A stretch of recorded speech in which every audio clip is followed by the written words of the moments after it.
Olá, boa noite, tudo bom? Aqui é o Luiz Gustavo. Normalmente as pessoas me veem às vezes em vídeo no vlog do professor. Hoje resolvi fazer esse ao vivo, um assunto que tem me batido muito, tem me questionado muito, tem me deixado meio careca, né, de preocupação. As pessoas às vezes perguntam para mim e falam muito comigo sobre a questão de eu ser monarquista, como é que eu veria a questão da monarquia, né? As pessoas às vezes vêm comentar comigo sobre determinadas outras situações, tá? Ideias legislativas, etc, etc, etc. Eu resolvi sentar e fazer esse vídeo hoje ao vivo aqui pelo Facebook, mas para colocar uma postura que eu vejo como minha. Professor Luiz Gustavo. Tá? Vamos pegar duas coisas importantes para a gente poder analisar. A primeira delas, a situação do Brasil. Né? Nós sabemos que o Brasil é um país que desde 1500, desde que ele foi descoberto, ele tem dezenas de problemas. E problemas esses gerados por uma série de situações. Situações de colonização, situações de exploração, situações de conflitos internos, que eu não vou entrar aqui no mérito da questão, porque seria uma coisa extensa. Eu vou começar a desenvolver, inclusive, um trabalho escrito a respeito disso. Né? Mas nós temos que observar uma coisa. Nós fomos uma colônia de exploração, na qual as pessoas vinham para o Brasil não para crescer, não para montar uma vida. As pessoas vinham porque eram presas, isso lá atrás na colônia. Elas vinham porque eram presas, elas vinham obrigadas, ou então vinham porque aqui o cara seria o todo-poderoso. Né? O dono de terra, o dono de fazenda, o dono disso, o dono daquilo. E por conta disso, então, ele teria essa condição grandiosa de poder estar no poder. Essa situação existe até hoje. É o que eu sempre falo para as pessoas. Os nossos políticos, eles até hoje se mantêm nessa estrutura de poder, nessa estrutura de dominação. Muitas vezes as pessoas falam que porque no período da monarquia era maravilhoso. Senhores, o período da monarquia foi muito bom porque deu ao povo um monarca que era chefe de Estado e que tinha o poder, o chamado quarto poder, de dissolver o Congresso quando esse fazia algum tipo de bobagem. Por isso eu defendo a monarquia. Pelo fato de nós termos um chefe de Estado não partidário, e com isso, então, ele ter o poder, visto o que aconteceu em outros lugares. Em 2016, na Espanha, por exemplo, o rei Felipe II, ele dissolveu 2 ou 3 vezes, não me recordo agora, 2 eu me lembro, tá? O Congresso, o Parlamento, no caso, porque simplesmente não se chegava à escolha do primeiro-ministro. Recentemente, o primeiro-ministro do Japão, né, derrubou todo o parlamento para poder fazer novas eleições, visto o problema que está acontecendo a nível militar com a Coreia do Norte, a toda hora mandando foguetes por cima deles. Enquanto que nós temos aqui no Brasil um Congresso que está preocupado em como é que vamos bancar as nossas eleições com o dinheiro do povo. Vou citar uma pessoa, que é o Boechat. Ele fala uma coisa que é muito certa. Eu, quando quis, por exemplo, fazer o meu curso de História, eu tive que tirar o dinheiro do meu bolso. Várias pessoas, quando querem fazer os seus cursos, as suas estruturas de vida, tiram o dinheiro do seu bolso. Por que o político tem que arrancar o dinheiro dos nossos impostos? Por que o político tem que acabar, né, com uma fortuna? Eu recentemente me afiliei a um partido, não vou ficar aqui comentando o nome dele, mas uma das bandeiras dele é exatamente a redução da quantidade de pessoas nos gabinetes. Só com essa economia de um vereador em 2 cidades, pelo que me parece, dá algo em torno de quase 8 milhões de reais em 4 anos de mandato. Né? 4 milhões mais ou menos em cada um. Tá? Porque você tem aí o direito de colocar 20 penduricalhos num vereador no Rio de Janeiro, 19 penduricalhos num vereador de São Paulo, e eu pergunto, precisa desse monte de gente? Igual a gente vê, por exemplo, será que Collor de Mello precisa realmente 100 e tantos assessores? Mas o problema todo maior não é nem esse. O problema todo maior é que as pessoas às vezes ficam perguntando por que eu defendo a monarquia. Defendo a monarquia porque, como eu falei, para mim é uma forma de governo que dá uma estabilidade muito maior ao país, porque ela permite que o seu chefe de Estado, que detém na sua esfera de importância as Forças Armadas, o Supremo Tribunal, toda essa estrutura externa, né, mantém sobre ele uma estrutura de grande poder, de grande determinação e como um fiscalizador dos 3 outros poderes, do Legislativo, do Executivo e do Judiciário. Não é dizer que o poder moderador está acima deles. Está no mesmo nível, mas com um adendo de que se os 3 fogem das suas regras, principalmente o legislativo, o chefe de Estado tem o poder de derrubar. E, logicamente, ele derruba o executivo também, visto que o primeiro-ministro é o executivo, no caso de um parlamento, porque não caberia, de forma nenhuma, forma de governo monárquica sem ser com o sistema de governo parlamentarista. E dessa forma você teria uma economia mais estável, você teria um poder mais estável. Mas o grande problema no Brasil é que a gente ainda continua a ser escravo dos políticos. Continuamos ainda a sermos escravos dos senhores de fazenda, dos senhores de terras. Continuamos ainda a ser escravos daqueles que mantêm e detêm o poder. E aí, no lado monarquista, as pessoas reclamam por que eu critico tanto uma ideia legislativa, que virou sugestão legislativa, que poderia trazer para o Brasil um referendo para a volta da monarquia. E aí eu coloco para as pessoas aquilo que eu penso. Primeiro, não se faz referendo para uma coisa que não existe. Se não existe monarquia, eu não posso ter referendo para a volta da monarquia. Referendo poderia ser, de uma forma mais coerente, fazer um referendo se o brasileiro quer manter esta república corrupta. Aí um referendo caberia. Para a volta da monarquia teria que ser um plebiscito.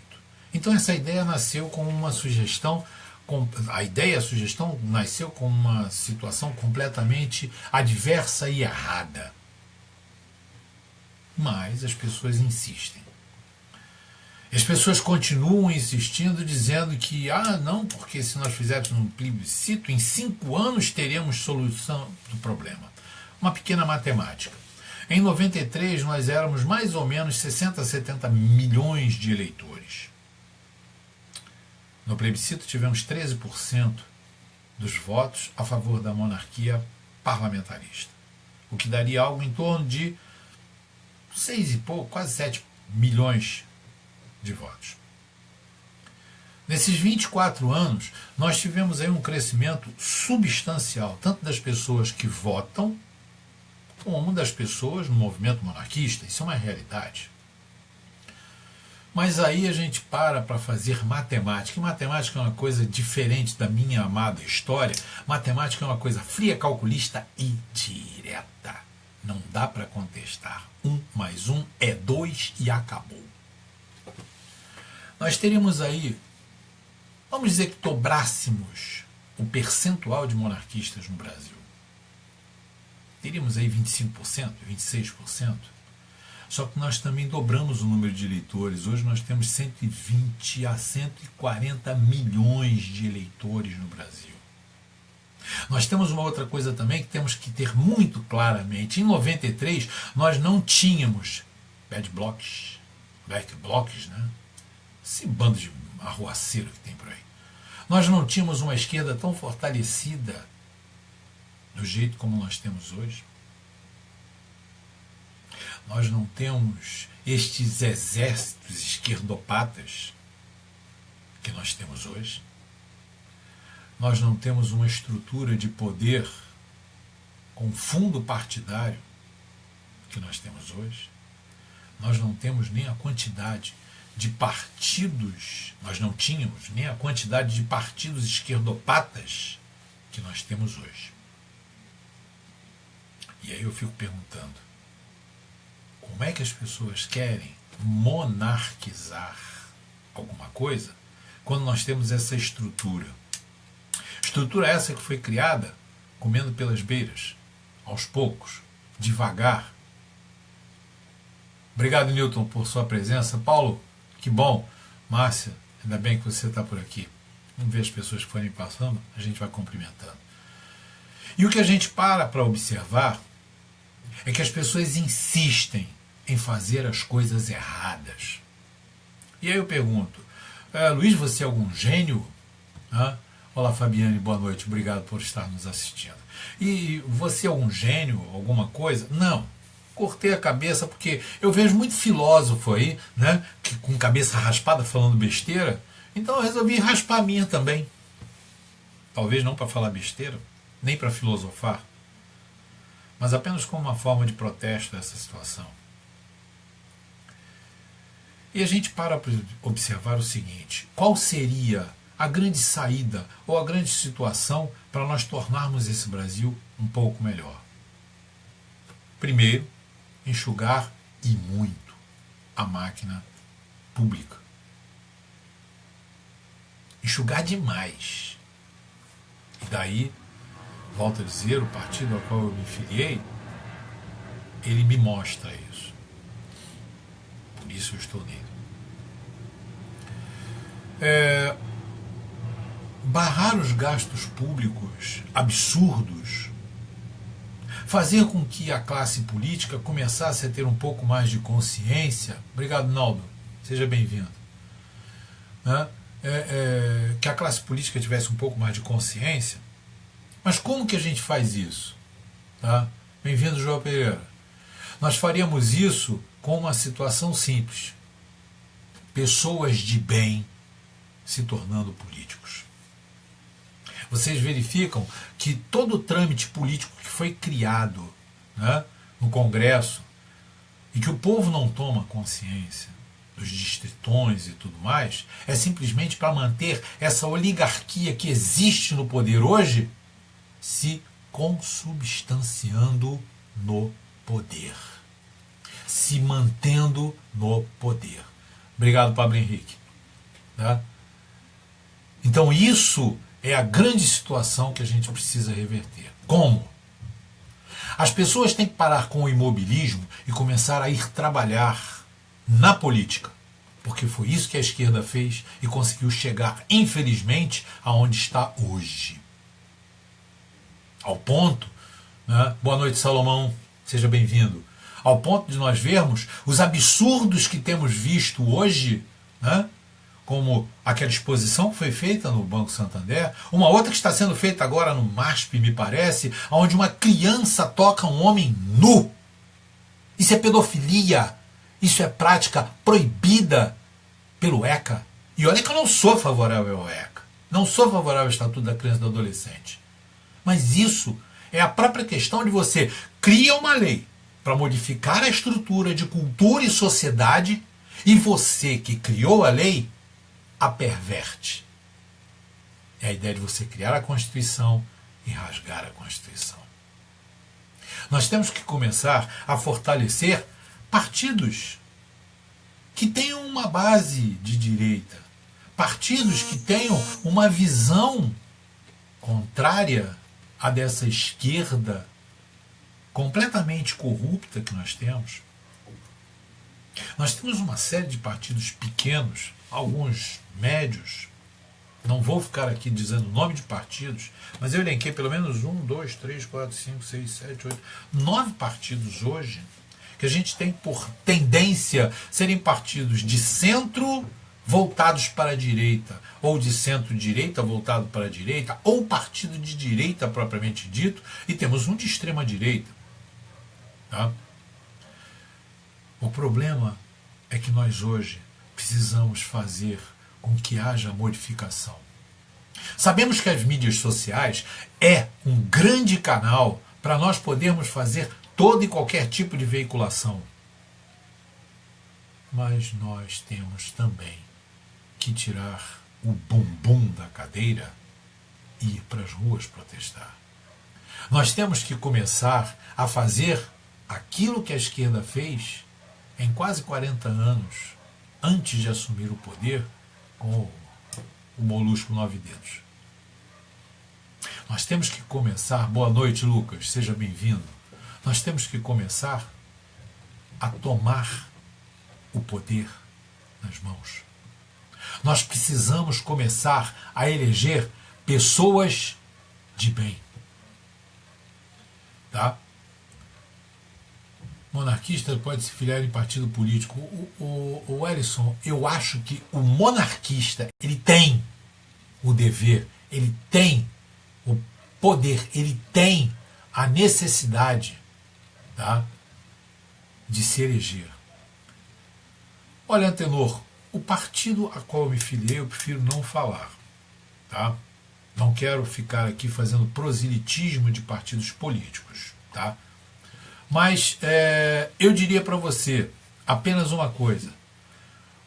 O meu partido, ele abomina usar dinheiro público. Deixa só no ar isto. Então o que a gente passa a observar é que nós temos condições de... Vamos convidar uma pessoa aqui que pediu para entrar. Olá, Tina. Seja bem-vindo. Então, nós temos que observar que enquanto nós nos mantermos fechados, enquanto nós nos mantermos nas mãos desses partidos de esquerda, nós vamos começar, tá, a não ter poder. Tarcísio Cavalcante, o ideal é ter gente boa de vários partidos e ocupando espaço. Você tocou no ponto certo, mas é isso que eu tenho falado. As pessoas falam muito, Tarcísio, de se criar, por exemplo, um partido monarquista. Eu sou contra. Eu sou contra. Eu sou um grande defensor do parlamentarismo. Até algum tempo atrás, eu fazia os meus blogs apenas com a bandeira imperial. Hoje eu faço com as duas bandeiras. Porque eu acho que, antes de mais nada, nós temos que passar por cima de todo o processo que existe hoje de rótulos. Nós temos que ter apenas um rótulo: brasileiro. É isso que nós precisamos ser. Brasileiros. É isso que nós precisamos lutar. Nós temos que resgatar o direito de sermos brasileiros. Nós temos que resgatar o direito de estarmos como brasileiros mandando, porque o voto, senhores, é nosso. O direito ao voto é nosso. Os políticos são nossos empregados. É do nosso dinheiro que eles sustentam. É do nosso dinheiro que eles sustentam as falcatruas, os roubos, os penduricalhos de assessores que eles colocam. Eu costumo dizer que, se a monarquia voltasse hoje, as pessoas perguntam para mim: você não defende a família imperial? Você é contra a família imperial? Nunca disse isso. Eu sou totalmente favorável à família imperial. Só que eu não preciso ficar aqui fazendo proselitismo para a família imperial, porque a família imperial do ramo de Vassouras, ela é a detentora oficial do trono brasileiro. Então, o que eu quero é lutar para trazer para o Brasil a forma de governo monárquico e o sistema de governo parlamentarista. No momento em que eu trouxer a forma de governo monárquico e o sistema de governo parlamentarista, quem vai sentar no trono, citando nomes, se é Dom Luiz, se é Dom Bertrand, se é Dom Antônio, se é Dom Rafael, se é Dona Gabriela, se é Dona Isabel, ou se de repente a família escolhe Dom Luiz Felipe, ou qualquer um outro, eu não estou preocupado com isso. Você, como político, apoiaria o poder moderador do imperador? É claro, Ellison. Só posso. Porque o poder moderador, na verdade, o quarto poder, que aqui no Brasil tem o nome de poder moderador, ele é exatamente o que falta nesse país. Se nós tivéssemos um poder moderador, um parlamento no Brasil, nós não teríamos passado por 2 impeachments, nós não teríamos passado por um governo tão safado quanto o do Lula, nós não estaríamos passando por esse governo do Temer, porque esses governos já teriam sido derrubados pelo poder moderador e obrigados a se fazer novas eleições, novos primeiros ministros. As pessoas não têm noção, as pessoas falam muito, tá? E isso é uma realidade. As pessoas falam muito, eu escuto muitas pessoas falarem, por exemplo, a respeito da época do Império. O Império era maravilhoso, o Império era fenomenal, o Império, né, era fantástico. Eu vou colocar apenas um dado aqui para vocês terem uma noção. A política no Brasil e Império.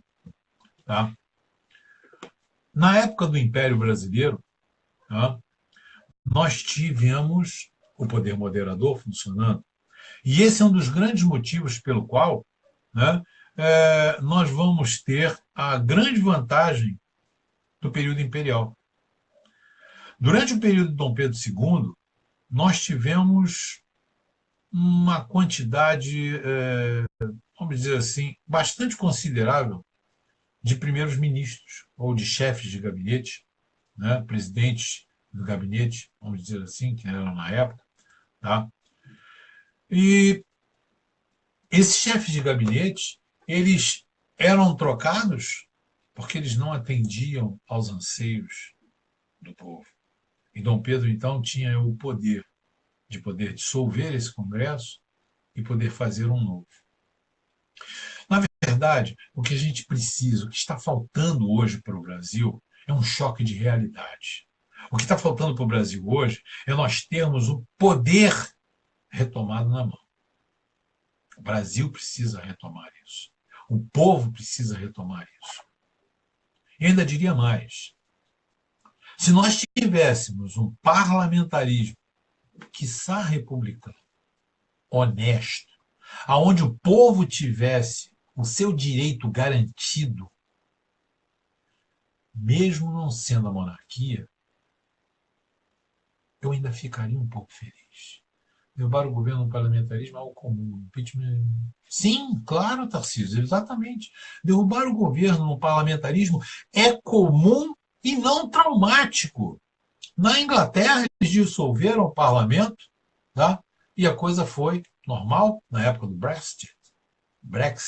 Nunca consigo falar esse diabo falar, sério. Tá? Então, o que a gente passa a ver é exatamente isso. Tá? Fala, dona Lane! Tá? Então, na verdade, o que a gente vê é exatamente isso. Nós precisamos, a cada dia mais, retomarmos o poder. E aí eu volto a falar para as pessoas, tá? Várias vezes me colocam em grupos monarquistas e eu falo, gente, pelo amor de Deus, não me bota mais não.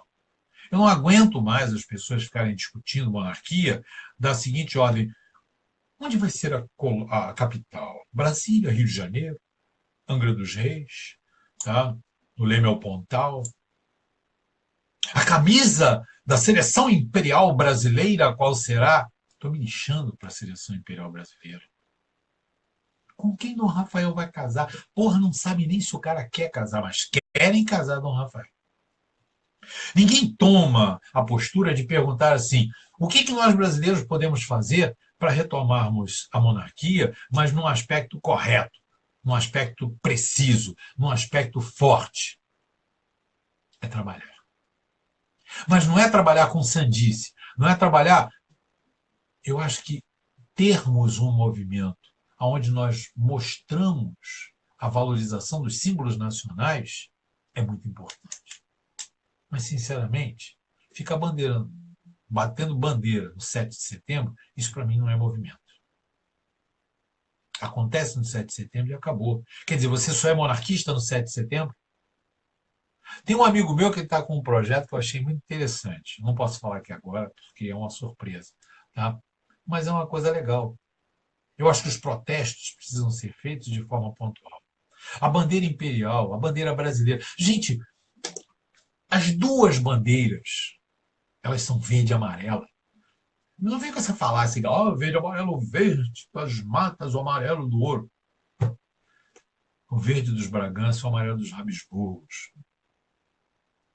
E o verde e amarelo continua aqui, o mesmo. Se nós abrirmos as duas bandeiras, nós vamos verificar que elas têm o quadrado verde e o losango amarelo igual. Trocou-se o centro. Monarquia e república. Mas o que a gente precisa ter em mente é que ou nós tomamos de vez as rédeas da situação, ou então senta e continua chorando e deixa a esquerda fazer o que está fazendo. Né?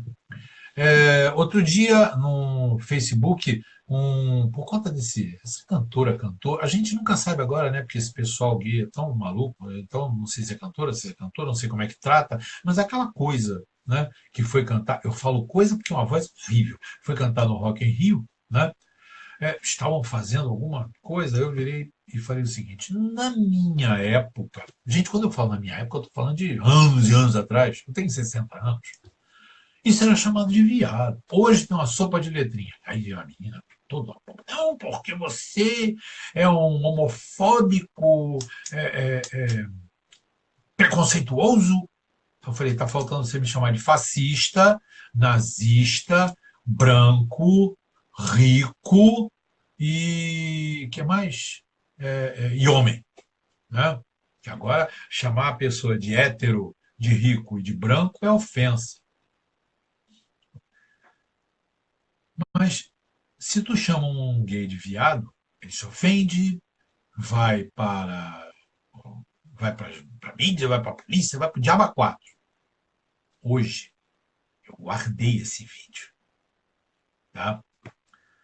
Uma manifestação de gays em que a fala deles era viado e sapatão, marchando pela revolução. Viado e sapatão, marchando pela revolução. Alguma coisa assim. Quer dizer, o gay pode se chamar de viado. O gay pode se chamar de viado. Agora, o hétero não pode chamar o homossexual de viado. Quer dizer, os caras estão revertendo até a forma de você falar. Eles estão pervertendo até a forma de você falar. Essa pústula que está acontecendo no MASP, que é uma excrescência daquela porcaria que aconteceu lá no Rio Grande do Sul, aonde uma criança, isso está no vídeo, isso está passando no Facebook, uma criança toca num homem nu. Isso é um absurdo. O sentido de moral, o sentido de civismo, o sentido de religiosidade, o sentido, a prerrogativa judaico-cristã, a prerrogativa de democracia, a prerrogativa de justiça foi jogado na latrina abaixo por esta esquerdopatia.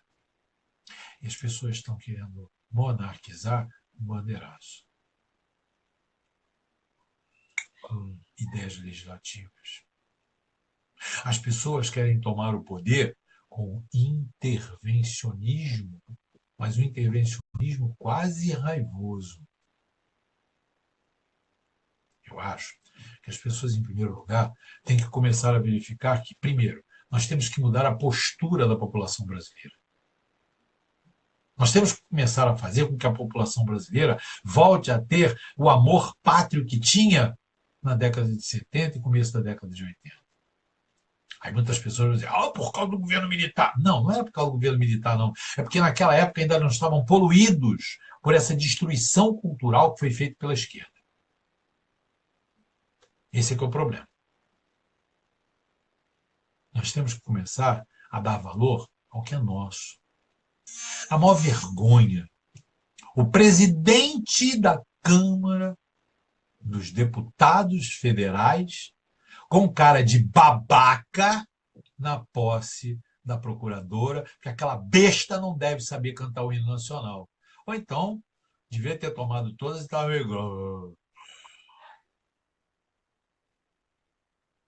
Nesse ponto, até o Temer estava cantando. E teve uma hora que ficou lá, até o Eunício estava cantando. Mas o cara que representa o povo, o presidente da Câmara dos Deputados Federais, com cara de babaca. Tá? Então, também vi, Mag, também vi com 3 crianças, também tem essa mesma postura. Tá? Obrigado pela sua presença, Mag. Seja bem-vindo, Simone. Então, senhores, para eu não estender demais também esse ao vivo, tá? Mas para deixar aqui essa postura, porque me cansa, tem me cansado demais isso. E foi por isso que eu nem pedi para se colocar isso no vlog do professor. Eu resolvi fazer um ao vivo mesmo, tá? Porque a coisa chega a uma hora em que não dá, a indignação é tão grande. O brasileiro fala muito, mas faz pouco. O brasileiro berra muito, mas faz nada. Foi por isso que em 97, por eu cansar de militar no movimento monarquista, eu me coloquei num ostracismo até 2016. Em 2016 eu voltei para as mídias sociais, para uma série de coisas, conheci várias pessoas, fiz muitos amigos, mas Milka Alves preferir as Forças Armadas, veja, o problema todo é saber como elas vão entrar. Preferir as Forças Armadas, já? Com esse bando de bandido, eu acho que só elas. Mas como vão entrar? Boa noite, Rogério Guzmão. Seja bem-vindo. Mas como elas vão entrar? Como elas vão fazer? O grande problema que eu crio, que eu falo, que eu coloco, e seja para os intervencionistas e para os monarquistas, eu como monarquista me coloco nessa postura, as pessoas berram muito, temos que monarquizar, temos que trazer a monarquia, temos que fazer o intervencionismo. Qual é o papel? Como? Como é que se faz isso? Como é que vai se fazer isso? Nós tivemos uma experiência de um governo militar autoritário a partir de Médici. Volto a dizer, a partir de Médici. Castelo Branco e Costa e Silva não terminaram os seus mandatos. Não se explicou direito a morte deles. Como não se explica a morte de muita gente, né? Tá? A lista é grande. Tá? A lista é bem grande. Mas nós tivemos um AI-5. Eu vivi o AI-5. Eu vivi esse período. Eu sei o que era você não ter liberdade de nada por uma censura ferrenha. E volto a dizer, o Exército nessa época, as forças militares nessa época, as forças armadas nessa época, fizeram o seu papel bem de conter o avanço militar da guerrilha. Esqueceram do lado, aspas, ideológico intelectual. E esse lado ideológico intelectual que está hoje aí nos ferrando. Pega e analisa. Então nós vamos trazer as Forças Armadas hoje. Ótimo. Elas vão lutar contra o quê? Só contra a guerrilha? E eu pergunto, naquela época você tinha Val Palmares, MR8, você tinha N movimentos. Né? Olá, Lucas. Tá? Tudo bom? Nós tínhamos N movimentos. Tá? A dona Dilma, assaltante de banco, tudo mais. José Dirceu, Genuíno. Esse povo todo estava dentro de um processo de guerrilha urbana. E qual é a guerrilha urbana que a gente tem hoje? Olá, Ingrid, boa noite. Fala, meu primo Zeca. Seja bem-vindo. Qual é a guerrilha que nós temos hoje? As Forças Armadas, elas deveriam, têm que vir sim, no papel institucional delas, conter o avanço dessas coisas. Porque, veja bem, as pessoas não acreditam, mas existe um exército aí. O Stedler já falou dele. O presidente do MTST já falou dele. Foi isso que essa esquerda criou. Um exército paralelo e subterrâneo. Então nós precisamos realmente das Forças Armadas. Mas aí eu volto a dizer, será que por um acaso colocar um governo militar, como foi no passado, tá, resolveria a coisa do jeito como está hoje? Teríamos que passar uma borracha, apagar muita coisa e refazer muita coisa.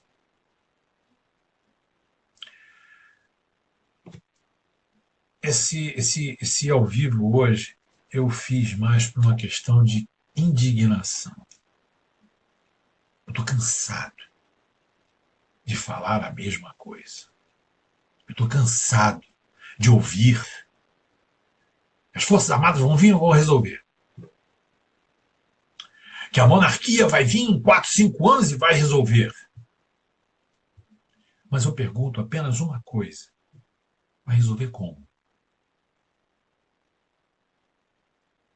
Tem o poder econômico que essa esquerda hoje manteve? Gente, não sou eu que estou falando. Peguem as informações. Gente, num apartamento só do senhor Porquinho Gedel, né, o Leitãozinho Gedel, tinha 51 milhões num apartamento.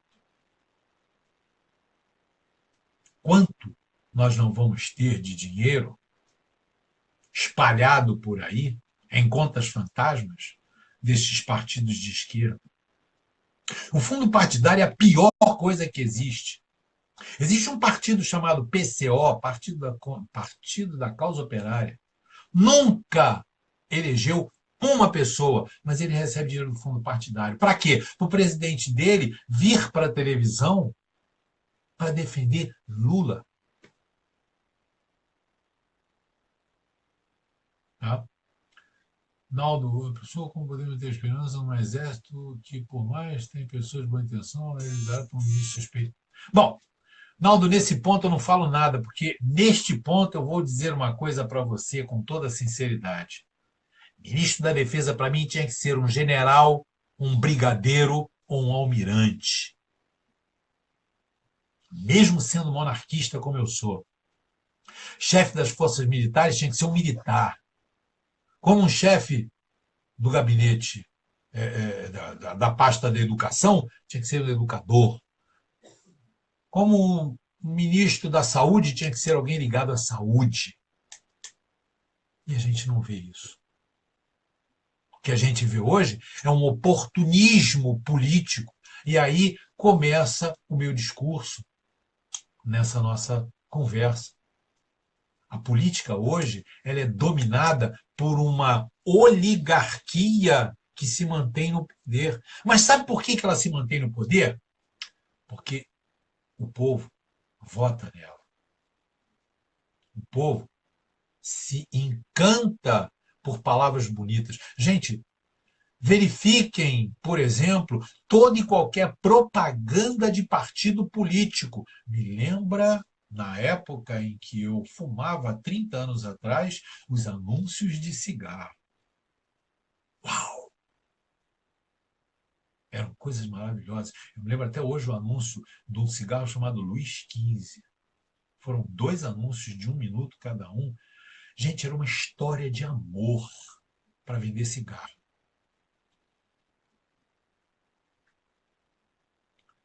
Então hoje, esses caras dominam. Gente, qual é o cara mais importante para um político hoje? Marqueteiro.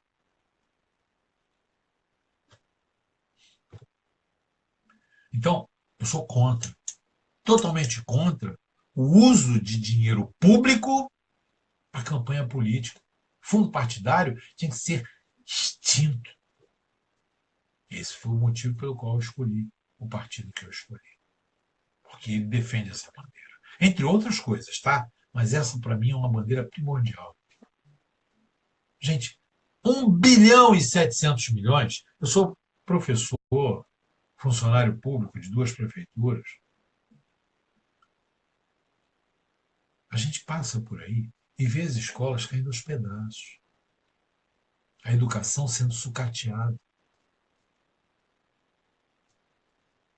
A gente verifica que os valores que eu tinha na época da minha escola, porque eu tenho uma grande vergonha até hoje, eu não passei no concurso de admissão ao ginásio. Ginásio, na minha época, era o que seria o ensino fundamental de quinta a oitava hoje. Eu não passei. Tive que ir estudar numa escola confessional em Bangu, onde eu morava, uma escola particular, que era mantida por uma igreja, inclusive, nem sei se existe mais hoje, Colégio Cardeal Câmara, tá? Não que o colégio fosse ruim, muito pelo contrário, tá? Mas a escola pública era muito melhor. E hoje a gente vê o lixo que está a educação. A gente viu hoje o sindicato dos professores fazendo alusão a 100 anos de Revolução Russa. Um grande evento. Eu quero que a Rússia se exploda. Eu quero que a Revolução Russa vá para o quinto dos infernos. Em Caxias, vamos ter na Semana dos Professores uma semana dentro da UERJ, em Caxias. Um evento onde vai se falar sobre gramichismo, essa praga desgraçada que gerou o que a gente vive hoje no Brasil. Tá? Rogério Guzmão, eu acho que o que a gente precisa muito é um choque de qualidade. Nós temos que começar a ter a postura de que devemos ser políticos, devemos lutar pela política, devemos correr atrás da política, mas como pessoas de bem. O problema todo é que o político hoje no Brasil virou profissão. O cara entra no partido político para se candidatar porque ele vai ganhar uma boquinha. Vamos analisar direitinho quantos políticos vocês conhecem, o que eles fazem. Vocês já entraram, por exemplo, já leram, por exemplo, o diário oficial dos municípios de onde vocês vivem, para ver o que os seus vereadores fazem? Nos 6 primeiros meses de governo aqui, no Rio de Janeiro, tinham sido colocadas quase, sei lá, quase 1.000 coisas, né? Assuntos diversos pelos vereadores. Nem 10% era de coisa que desse valor, que desse alguma coisa boa para o povo do município do Rio de Janeiro. Era tudo porcaria, que se não tivessem feito, não dava em nada. A gente pega, por exemplo, exemplos claros, como nosso grande deputado Palhaço Tiririca, 1 milhão e tantos mil votos, trouxe com ele mais uma ou duas pessoas do partido dele para dentro do Congresso. E o que ele fez até hoje? O que ele produziu até hoje de lei que beneficiasse o povo brasileiro? Então é isso que as pessoas têm que começar a ver. A monarquização, a monarquia, eu vou colocar uma frase mais correta. A urbanização política do Brasil, ela começa no momento em que homens e mulheres de bens, e aí eu vou botar o seguinte, homens, mulheres, gays de bem, comecem a trabalhar em prol do povo brasileiro. Porque eu não sou homofóbico, eu não tenho nada contra a pessoa ser gay. A sopa de letrinha, como eu canso de dizer, brincando, né? GBL, TTS, JPCQ. Eu não tenho nada contra. Nada contra. O que a pessoa tem de opção sexual é dela.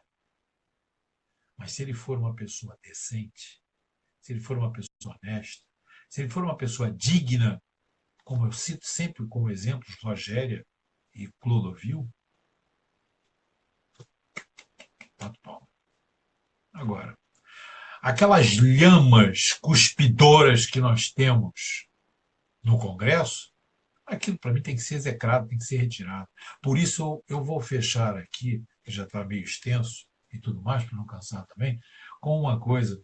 A gente tem que começar a pensar em propostas que façam com que os políticos sejam cobrados. E uma delas, recall de mandato. Se o cara não está fazendo nada, tira ele. Porque o mandato não é do partido, é do povo. Somos nós que damos a esses canalhas os votos para eles nos representar. Então, um recall, para que se eles não nos representem, nós retiremos eles. O parlamentarismo. Porque o parlamentarismo ele tem a essência, tá, de fazer um equilíbrio entre o chefe de governo e o chefe de Estado. Não fica tudo na mão deles. O presidencialismo que a gente tem hoje, ele é danoso exatamente por conta disso. Para garantir o seu Temer não ser acusado novamente, estão passando, inclusive, por cima da própria equipe econômica com a questão do refis, que é para poder agradar a corruptos que estão com contas atrasadas, mas que são deputados. E, por último, a monarquia. Único e exclusivamente por uma coisa. O quarto poder, esse poder fantástico, ele seria apartidário. Ele não teria partido político. O partido político dele seria o povo brasileiro. Então esse é o motivo pelo qual eu defendo a monarquia, porque o chefe de Estado ele é apartidário.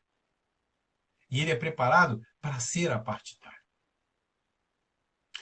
Não que um membro da monarquia não possa se tornar deputado, vereador, governador, não tem nada contra. Se ele não está na linha de sucessão, por que ele não pode ser? Ele é um cidadão como qualquer um. E isso também é uma outra coisa que eu refuto muito. Monarquia não é aquela estrutura de Luís XVI com bailes maravilhosos no Palácio de Versalhes. É uma estrutura como na Noruega, onde o rei sai para fazer compras normais. Nos eventos, ele está todo paramentado, mas no dia a dia, ele não está lacrado e fechado num palácio. Ele vive, porque ele também é cidadão. A única diferença é que ele tem um cargo de rei, que é um cargo, aspas, ad eterno. Mas é um cargo em que ele sabe que ele não tem que ficar há 4 anos disputando. Bem-vindo, João Vitor, bem-vindo, André Lustosa, disputando o poder com outros. Por isso, eu acho que o chefe de Estado precisa ser um monarca. E o chefe de governo, uma pessoa decente, que venha de um grupamento de partidos decentes. Não é como determinados partidos que a gente tem aí, que defende bandido. Não é como determinados partidos que a gente tem aí, que diz que não, nós não temos que militarizar, nós temos é que aumentar a luz. A gente aumenta a luz no poste, aí o bandido foge para te pegar mais perto. Nós vivemos uma crise institucional no Brasil. Vergonha. Essa esquerda brasileira hoje ela me faz ter vergonha de ser brasileiro. Porque, na verdade, ela rouba, mata, explora o seu semelhante. Então, vamos pensar nisso. Monarquia, hoje, não se faz com um plebiscito, porque seria um tiro no pé.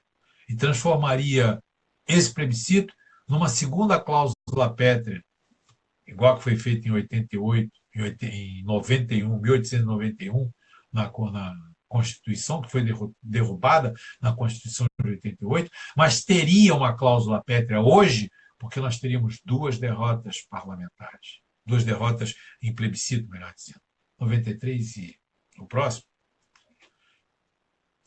É melhor de três? Vamos fazer melhor de três agora, um terceiro plebiscito, para ver se os caras já ganharam duas vezes. Então, monarquistas, nós temos que começar a pensar na monarquia, de que forma a gente desfaz esse nó de esquerda que existe.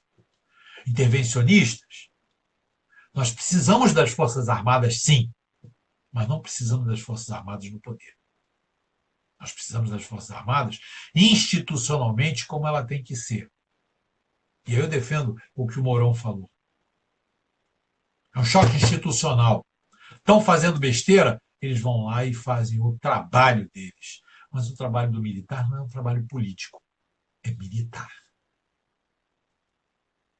E esquerda, vocês vão ter em mim eternamente o opositor, porque eu odeio gente que mata, que explora e que esfola o seu semelhante para poder ganhar vantagem. Maldita hora que fizeram essa propaganda com o Gerson de que a gente tem que ganhar vantagem em tudo. Certo. Errado. Fico por aqui, senhores. Até um próximo vivo. Desculpe a extensão, mas eu acho que eu precisava desabafar. Eu tinha que desabafar. Eu precisava desabafar. Sei que ficou longo, ficou grande, me perdoem, mas eu tinha que falar muita coisa. Fiquem com Deus. Um grande abraço. Hoje é dia dos Santos Arcanjos, que São Miguel, São Gabriel e São Rafael possa proteger a todos vocês. E aí, como minha avó me ensinou, nos despedimos de uma forma bastante eclética. Aos meus irmãos cristãos, que São Miguel, São Gabriel e São Arcanjo protejam vocês. Aos nossos irmãos espíritas, axé, babá, para todos. Para os nossos irmãos judeus, Shalom.